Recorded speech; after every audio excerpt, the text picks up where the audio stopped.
여러분, 우리가 인생을 살면서 갈팡질팡할 때가 많이 있습니다. 왜 그렇습니까? 뜻을 세우지 못하고 뜻을 정하지 못했기 때문입니다. 우리가 무슨 일을 하면서도 불안해할 때가 많이 있습니다.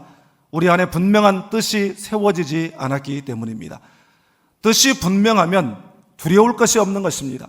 더구나 하나님 안에서 우리가 뜻을 세우면 하나님께서 우리에게 평안을 주시는 줄 믿습니다.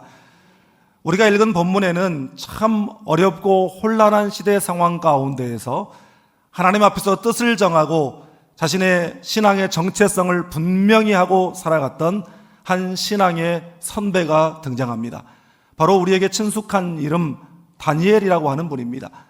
오늘 본문의 시작, 이 1절은 이렇게 말씀합니다. 유다왕 여호야김이 다스린 지 3년이 되는 해에 바벨론 왕 느부갓네살이 예루살렘에 이르러 성을 에워쌌다.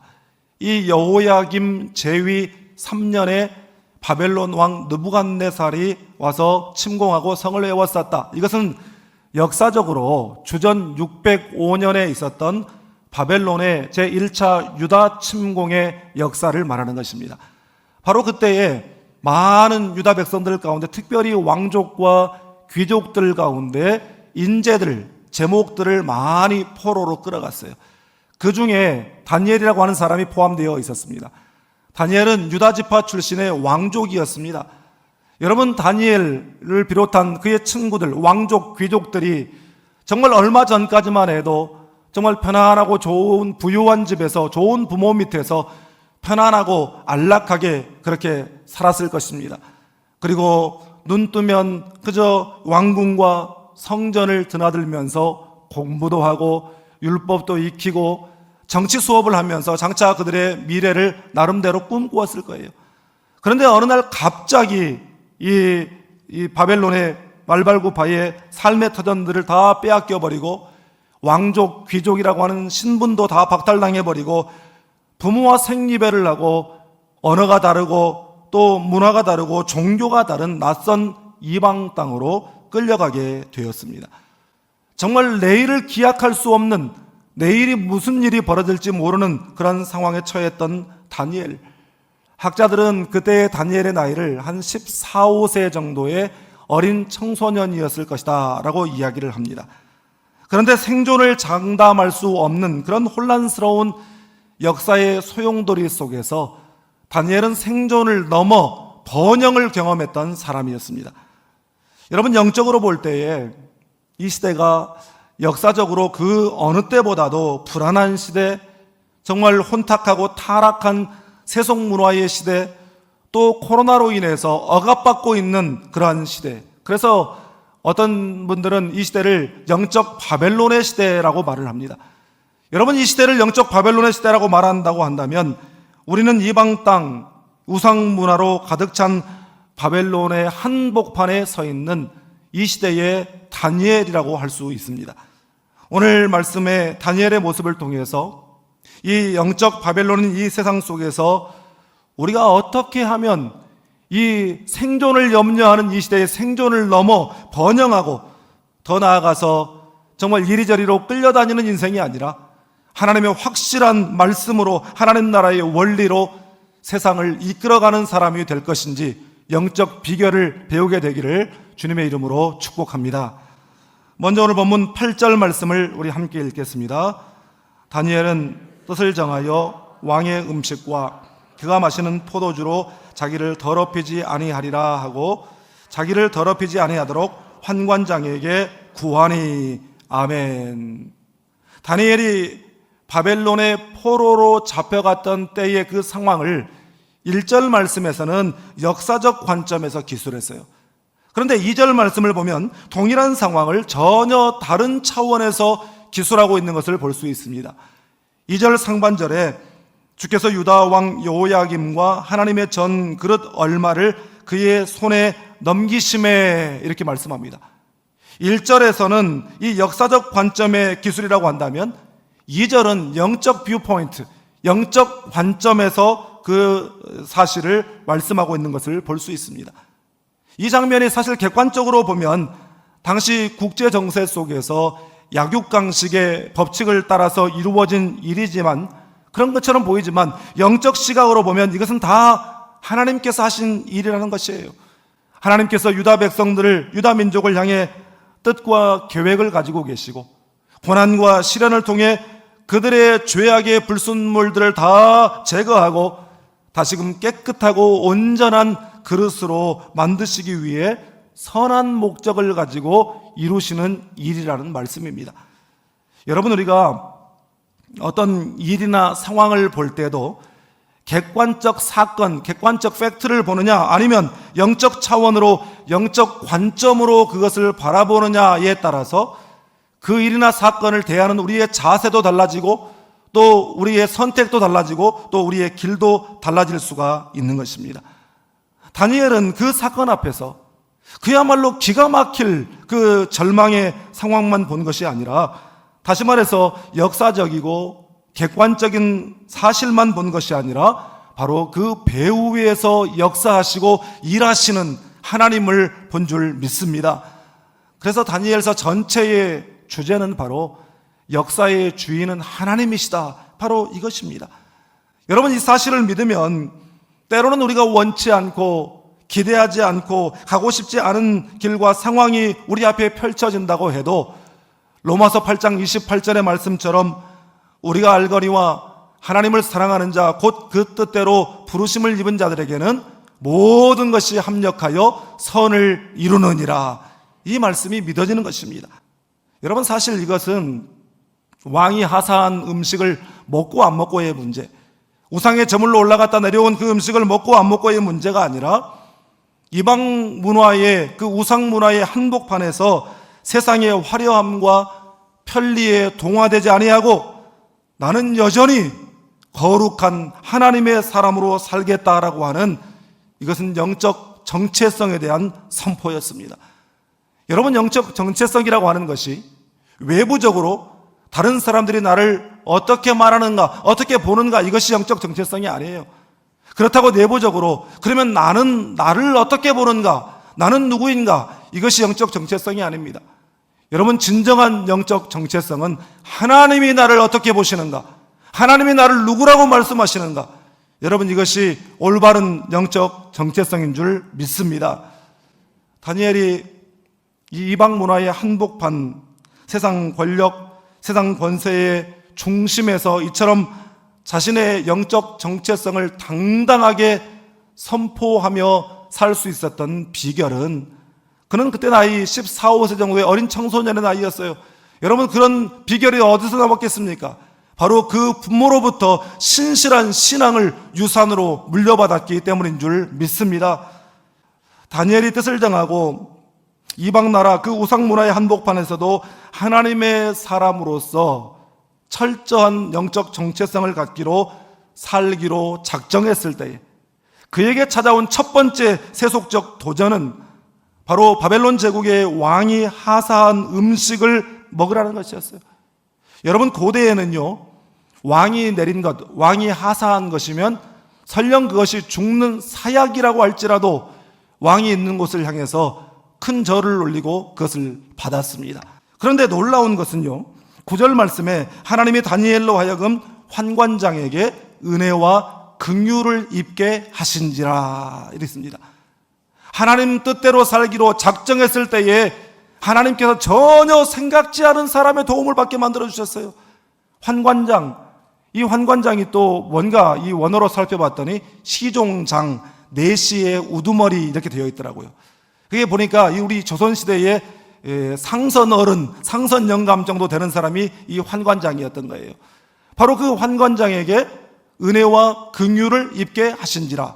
여러분, 이 말씀을 대수롭지 않게 볼 것이 아니라 이 은혜와 긍휼이라고 하는 이 표현을 하나님을 모르는 이방 사람, 우상을 섬기는 이방 나라의 환관장에게 이 표현을 쓰고 있다는 거예요. 더욱이 이 표현의 히브리어 원어를 보면 헤세드 그리고 라함이라고 하는 이 단어는 하나님의 성품을 나타낼 때만 쓰는 단어입니다. 그런데 그것을 사람에게, 하나님 믿지 않는 이방 사람에게 쓰고 있거든요. 여러분, 이게 무슨 뜻이겠어요? 하나님이 그렇게 하셨다는 거예요. 하나님의 그의 심령 가운데, 그의 마음 가운데 감동을 주시고 역사하셔서 어린 다니엘이지만 다니엘을 신뢰하게 만들어 주시고 그에게 호의를 베풀게 만드셨다는 말씀인 줄 믿습니다. 여러분, 여기 나오는 이 환관장은 오늘날 우리 크리스찬들에게 있어서 예수 믿지 않는 직장 상사일 수 있고 우리들의 친구일 수 있고 또 불신 가족일 수 있습니다. 어떻게 보면 나한테 그런 사람이기 때문에 내가 그들 앞에서 내 영적 정체성을 드러내고 선포하고 내 신앙적 삶을 주장하거나 요청하기가 더 어려운지도 모르겠어요. 평소에 우리가 진실함으로 정직함으로 보다 더 헌신된 자리로 우리가 내려가서 남들이 꺼리는 자리에서 우리가 헌신하고 남들이 안 하려고 하는 자리에서 우리가 희생하는 모습을 보일 때에 하나님께서 그들의 마음을 감동시키시는 것입니다. 그래서 그들이 오히려 우리를 이해하고 우리가 어려움에 처했을 때 그들이 우리를 변호해주고 그들이 우리를 도와주게 만들어주시는 줄 믿습니다. 다니엘이 하나님의 자녀로서 정체성을 가지고 살기로 결단했을 때에 하나님께서 하늘의 지혜를 주셨어요. 그래서 이 어린 다니엘이 그 지체 높은 환관장에게 이야기합니다. 계속 제가 금식하고 단식 투쟁하겠다는 것이 아니고 기도하면서 채식을 할 테니까 딱 열흘간만 시간을 주십시오. 그리고 열흘 후에 다른 사람들과 한번 비교해 보십시오. 이 얼마나 지혜로운 제안인지 몰라요. 만약에 다니엘이 나는 하나님 믿는 사람이기 때문에 목에 칼이 들어오는 난이 있더라도 우상의 제물로 올라갔던 그런 더러운 음식은 먹지 않겠소이다 그랬다면 바로 목에 칼이 들어갔을 거예요. 아니면 이 바벨론 왕의 명령에 의해서 그가 죽었든지 아니면 환관장이 애초에 허락을 해주지 않는 것이죠. 또 이런 생각도 해봤어요. 이 열흘쯤 이야기하면 안 들어주겠지? 한 3일만 이야기해 봐야 되겠다. 타협을 하고 내가 길게도 말을 안 합니다. 3일간만 지켜봐 주십시오 라고 이야기했다면 어떻게 됐을까? 여러분, 3일 동안 해서 무슨 표가 나겠습니까? 다이어트 해보셔서 알잖아요. 3일 해봐서 무슨 표가 나고 무슨 결과가 있겠어요? 적어도 열흘은 해야 뭐가 달라져도 달라져 있겠죠. 여러분, 그런데 사실 다니엘이 환관장 앞에서 담대하게 그렇게 요청할 수 있었던 것은 그가 보다도 지혜로웠고 똑똑하고 머리가 절다로웠기 때문에 그런 것이 아니었어요. 그의 마음 가운데는 하나님의 분명한 약속을 믿는 믿음이 있었고 하나님께서 하실 일에 대한 기대하는 마음이 있었어요. 그 약속을 믿는 믿음이란 어떤 것이냐?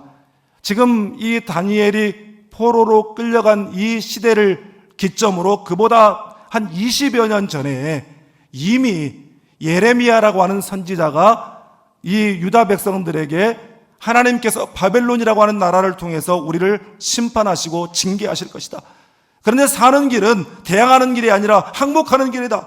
그리고 많은 사람들이 포로로 끌려갈 텐데 70년 후에 하나님이 되돌려 주실 것이다. 이 나라를 회복시켜 주실 것이다. 여러분, 많은 사람들이 그 이야기를 듣지 않았습니다. 우리나라가 이렇게 건재한데 우리가 하나님의 성전을 가진 민족인데 어떻게 그런 일이 있을 수 있는가? 사람들은 믿지 않았어요. 그러나 다니엘의 부모 그리고 다니엘은 하나님의 그 말씀을 새겨들었습니다. 그리고 지금 그것이 현실이 되었을 때에 그 약속의 말씀을 생각해냈어요. 지금 내 상황이 아무리 어렵고 힘들고 참담하다 하더라도 70년만 참으면 된다. 70년 후면 내가 돌아가리라. 이 말씀에 대한 약속에 대한 믿음이 있었어요. 그리고 다니엘은 하나님께서 하실 일에 대한 그런 기대하는 마음이 있었습니다. 하나님께서 내 이 상황을 절대 그냥 지나치지 아니하시리라. 하나님께서 나를 붙들어 주시고 함께 하시리라. 하나님 이 일은 하나님의 영광이 걸린 문제이기 때문에 하나님께서 반드시 이 일 가운데 개입하시고 역사하실 것이다.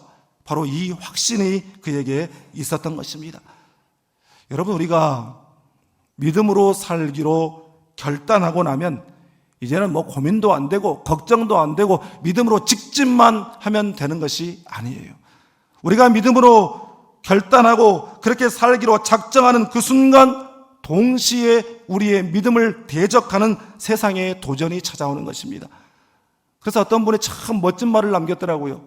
사탄은 우리를 순교자로 만드는 것보다 적당히 타협하고 포기하고 그만두는 겁쟁이로 만드는 것을 더 좋아한다. 틀림없는 이야기인 것 같습니다. 여러분, 세상과 불신앙과 타협하지 않기를 바랍니다. 여러분, 우리가 예수 믿는다고 하면서 하나님의 사람이라고 하면서도 번번이 타협하고 갈팡질팡 우리가 무르게 나오니까 세상이 우리를 우습게 보는 것입니다. 사탄이 우리를 우습게 보는 거예요. 우리 주님이 광야에서 사탄의 시험을 하나님의 말씀으로 물리치셨던 것처럼 그 어려운 현실과 상황 앞에서도 다니엘이 하나님의 약속의 말씀을 붙들고 하나님의 말씀으로 섰던 것처럼 여러분의 인생과 가정과 사업과 어떤 계획을 향한 하나님의 비전과 소망의 약속의 말씀이 있는 줄 믿습니다. 여러분, 하루를 시작할 때에 그냥 막 정신없이 막 나가기 무섭게 그렇게 나가지 마시고 하루를 시작할 때마다 여러분 하나님의 그 약속의 말씀을 소리내어 선포하며 하루를 시작할 수 있기를 바랍니다. 그래서 어떠한 상황과 도전 앞에서도 하나님의 말씀의 권능으로 승리하며 살아가는 여러분 되시기를 주님의 이름으로 축복합니다. 마지막으로 본문 17절 말씀을 함께 읽겠습니다. 하나님이 이 네 소년에게 학문을 주시고 모든 서적을 깨닫게 하시고 지혜를 주셨으니 다니엘은 또 모든 환상과 꿈을 깨달아 알더라. 아멘. 열흘간의 채식 시험의 결과가 발표됩니다. 15절 말씀을 보니까 열흘 후에 그들의 얼굴이 더욱 아름답고 살이 더욱 윤택하여 왕의 음식을 먹는 다른 소년들보다 더 좋아 보인지라. 더 아름답고 더 윤택해 보이고, 여기서 이 더 아름답다라고 하는 말을 히브리어 토브라고 하는 말을 썼거든요. 이 토브라고 하는 단어는 여러분 익히 잘 아시겠지만 창세기 1장에 7번 나옵니다. 하나님이 천지 창조하실 때에 창조된 것을 보실 때마다 뭐라고 하셨어요? 보시기에 좋았더라. It was good. 이게 토브입니다. 그리고 더욱 윤택하여라고 하는 이 표현은 바리라고 하는 히브리어를 쓰고 있거든요. 바리라고 하는 히브리어를 대부분의 사람들은 살찌다 이렇게 해석을 합니다.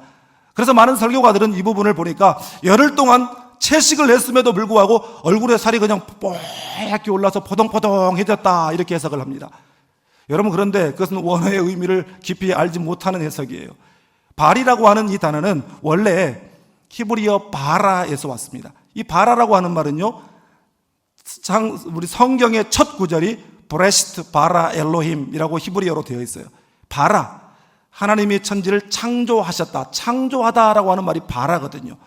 그런데 이 바라라고 하는 말이 창조하다라고 하는 그런 뜻만 있는 것이 아니라 거기는 무슨 뜻이 있냐면 명확한 형태를 주다 이런 뜻이 있어요.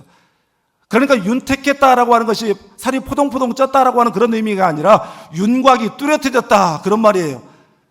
다니엘은 바벨론 왕실학교에서 열흘 동안만 있다가 간 것이 아니라 3년간 왕실학교, 이 로얄 아카데미에 교육을 받았어요. 그리고 그 열흘간의 채식 시험 결과 다른 소년들보다 더 건강해 보이고 얼굴이 더 윤택해 보이자 이제는 관리하는 사람이 열흘뿐만 아니라 여기 있는 동안 내내 그렇게 해라 그러면서 왕이 내린 왕의 음식과 고기와 그런 포도주를 제한 채식을 그에게 주었습니다. 그러니까 다니엘은 3년 넘도록 그 자리에서 그런 삶을 살았던 것입니다. 하나님 앞에서 자신의 정체성, 자신의 신앙을 선포하는 삶을 지속적으로 지켜나갔다는 것을 의미합니다. 그랬더니 17절에 하나님이 이 네 소년에게 학문을 주시고 모든 서적을 깨닫게 하시고 지혜를 주셨으니, 그리고 특별히 다니엘은 모든 환상과 꿈을 깨달아 알게 하셨더라. 할렐루야. 다니엘과 그 친구들이 믿음으로 살았더니 하나님께서 학문과 지식과 지혜를 그는 주시는 그런 축복을 주셨는데, 다니엘은 거기다가 플러스해서 환상과 꿈을 깨달아 알게 하셨더라. 하나님의 비밀한 일을 알게 하셨더라. 하나님의 비전을 보게 하셨더라. 바로 이 말씀인 줄 믿습니다. 그래서 다니엘이 지도자로 세움을 받고 나중에는 그 바벨론 제국의 총리가 되고, 여러분 놀라운 게 뭔 줄 아십니까? 다니엘이라고 하는 분이 이 처음 1차 포로 때 주전 605년에 끌려가서 주전 530년 1차 포로 기한이 이루어질 때까지 거기에 있었는데, 보십시오. 왕이 바뀌고 왕조가 바뀌고 심지어 역사의 소용돌이 속에서 제국이 바뀌는 그런 현장에서도 다니엘은 끝까지 그 자리에 있었어요. 지도자로 쓰임받았어요. 하나님이 그를 지켜주시고 그를 세워주시고 놀라운 영적 리더십의 축복을 허락해 주셨기 때문인 줄 믿습니다. 다니엘이 하나님이 주신 그 리더십을 사용하는데 어떻게 사용했냐면 철저하게 섬기는 자세로 사용했어요. 이 다니엘 2장에 보면 느부갓네살 왕이 한 꿈을 꾸고 그 꿈을 해석하지 못하여 고민하고 번뇌하고 있을 때에 다니엘이 그곳에 들어가 그 꿈을 해석해 주는 장면이 나옵니다. 그때도 다니엘은 철저하게 오직 은밀한 일을 나타내시는 이는 하나님이십니다. 내가 똑똑해서 내가 영험해서 그것을 맞추는 것이 아니라 하나님이 은밀한 일을 드러내십니다. 내가 다른 사람들보다 지혜가 월등해서 그 꿈의 비밀을 아는 것이 아니라 하나님이 장차 되어질 일들을 알게 하시는 것입니다 라고 말하고 있습니다. 자신이 가진 은사나 능력을 가지고 거들먹거리질 않았어요. 그래서 다니엘의 영적 리더십 때문에 이방신을 섬기는 이방 나라의 제국의 왕이 하나님을 인정하고 하나님을 찬양하는 놀라운 역사가 일어나게 된 줄 믿습니다.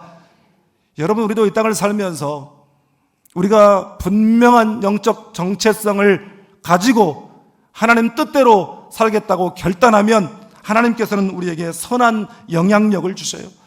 그리고 그 선한 영향력은 겸손과 또한 섬김의 감동을 통해서 나타나는 것입니다. 여러분의 가정에, 여러분 직장과 이웃 사람들 가운데 여러분이 구원하기 위하여 작정하고 기도하는 분들이 있습니까? 이전보다 더욱더 섬길 수 있기를 바랍니다. 사랑하는 여러분, 이 땅을 변화시키는 능력은 우리의 외모가 아닙니다. 우리가 소유한 어떤 외적 파워가 아니라 우리 안에 계신 예수 그리스도이신 줄 믿습니다. 질그릇 속에 담긴 보화와 같이 예수 그리스도를 중심에 모시고 내가 그리스도 예수의 사람임을 선포할 때에 세상 사람들 가운데 진정으로 선한 영향력을 끼치는 삶, 영혼을 생명의 주께로 인도하는 영적 리더십을 발휘하는 크리스찬들이 될 줄 믿습니다. 여러분들이 그런 사람 되어서 많은 사람들을 주께로 인도하는 귀한 믿음의 사람들 되시기를 주님의 이름으로 축복합니다.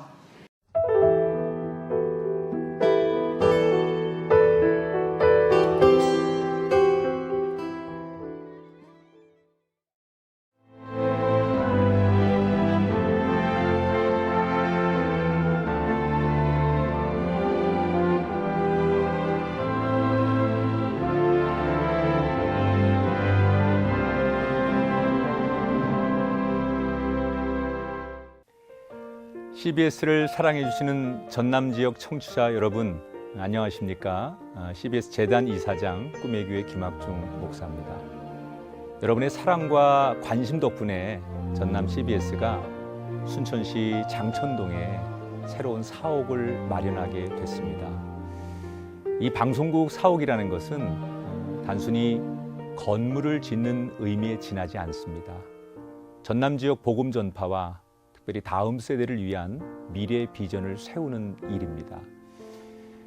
코로나19로 모든 활동이 중단되고 또 관계가 단절되는 상황이지만 우리 CBS 방송만큼은 우리의 발길이 닿지 않는 곳까지 구석구석 하나님의 말씀을 전하는 위대한 힘을 지니고 있습니다. 이 방송이 믿음의 반석 위에 굳건히 세워질 수 있도록 여러분들께서 벽돌 한 장 한 장씩 쌓아가는 마음으로 전남 CBS를 위해 후원해 주시고 기도해 주시기를 간곡히 부탁드립니다. 여러분의 이 작은 행함이 CBS를 통해서 교회 공동체를 회복하고 누군가의 믿음을 소생시켜 줄 굳게 믿습니다. 여러분 한 분 한 분을 축복합니다.